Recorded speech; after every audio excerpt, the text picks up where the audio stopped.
Showtime variety show na It's Showtime may bagong tahanang aabangan. Kung saan iyan alamin sa balitang A to Z Showbiz ni Lane Garcia. It's Showtime!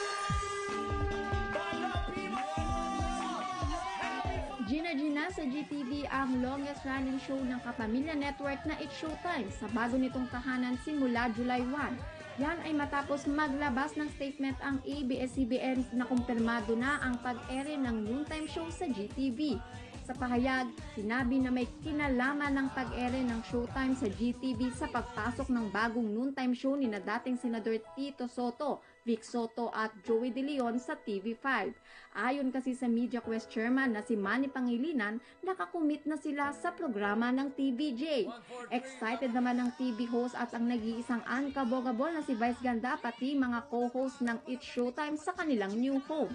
Matatandang sa loob ng 14 na taon, walang patid na saya at good vibes ang hatid ng It's Showtime sa madlang people.